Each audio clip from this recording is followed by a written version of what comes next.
Once upon a time, in fact it was the very beginning of time, God the great creator made the stars. Then the great creator told the stars, I have a special place for each of you to shine and a special job for each of you to do. But you had to wait until I'm finished making the rest of the universe before you can be placed in the sky. They waited. All of them were so excited thinking about where in the heavens they would be placed. They even whispered among themselves about the special jobs they might do. They whispered quietly, except Little Star. She was so excited that she just couldn't stay quiet. Just think, I'm going to have a place to shine for the great creator. Quiet, you. Not so loud, please. I'm sorry, I can't help it.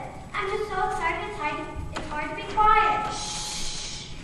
Just think, Twinkle, you and me shining for the great creator. I know. That's a really big job. Shh. That's enough. Quiet. Finally, the waiting was over. One by one, the great creator took each of the stars and showed them exactly where and how they were to shine for him. At last, he came to the little star.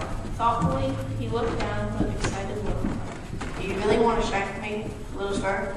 Yes, sir. I want to shine for you so much. Anywhere, anytime. Good, because I have a very special place for you to do a very important job. Only you had to wait because now is not the right time. And with that, the great creator was gone. Little Star was confused. She didn't know what to do. She looked into the heavens where all the other stars were shining and felt very much alone. Did you hear what happened to Little Star? No, do tell. She wasn't placed. Wasn't placed, but how could that be? Everyone else was. Far be it from me to say that a great creator could ever make a mistake, but do you remember who was so noisy when we were waiting in line for our job assignment? Oh yes, that's just terrible. On and on the other stars talked until Little Star became very upset and frightened. She fled to her friend Twinkle. What am I going to do, Twink? Maybe the great creator did make a mistake when he made me. Maybe there isn't a special job after all. Maybe I'm a mistake. Now just hold on, Little Star. You know that the great creator doesn't make mistakes. But what am I going to do? Let me think. Suppose you were to grow a big star beam so everybody would notice you. A star beam? I can do that. What a wonderful idea. A star beam. If I make it big enough, everyone will notice me. Maybe even the great creator will see it and then give me a place to shine for him. Thanks, Twinkle. I've got to get busy on my star beam. She went right to work, and soon Little Star had a beautiful star beam. All the other stars watched with approving interest. Perhaps she'll amount to something after all. Perhaps. Little Star's starbeam was indeed one of the most beautiful in all the heavens, and just as she had wanted, it caught the eye of the great creator. What do we have here, little one? Sir, I got a star beam so I could be good enough to shine for you. That star beam is for me? Oh, yes, sir. It sure is. And I'll shine any place for you. Please give me a chance. If it is for me and I can use it exactly the way I want, Yes, it's yours. then may I break it off? Break it off? Why would you want to break it off?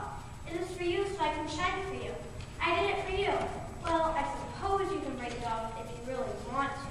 Thank you, precious one. You see, I can't use you the way that I planned with this star beam in the way. With enormous care and infinite love, the great creator took Little Star in his hands and carefully broke off the starbeam. He put the broken little one inside his cloak right next to his heart, and then went about his work. Little Star could still hear the other stars talking. Did you hear what happened to Little Star? No, do tell. But as time went by, they didn't matter anymore. Little Star was learning to listen to another voice as she lived day by day close to the great creator's heart. And after a very long time, the great creator called softly to Little Star. Now, little one, now is the time for you to shine for me. Follow my finger across the sky, and I will point you to your place in the heavens. Joy filled Little Star's heart. There really was a special job after all. Little Star started to follow the hand of the great creator until she noticed the direction it was going. Down, down, down, far below all the other stars, so very far down near the earth. Stop here, little one, and shine for me. As Little Star watched, people approached.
Little Star could hardly believe what she was seeing.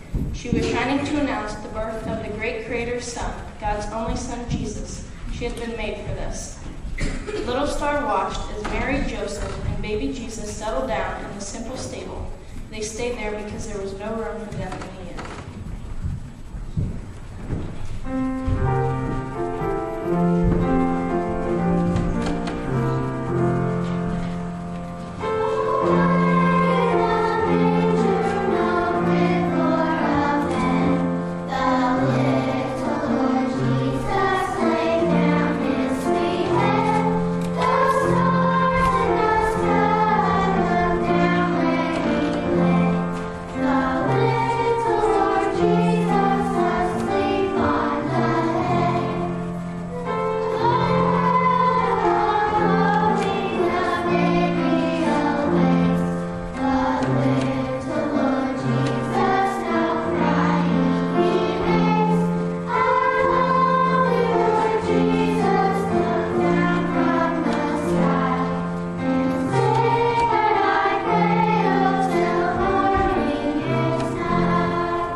Not far away, in another part of the sky, Little Star saw angels appear. They were telling a group of shepherds that Jesus, God's only Son, had been born. The angels told the shepherds that they would find the baby wrapped in cloth and lying in a manger. The shepherds couldn't get to the stable fast enough to see the miracle.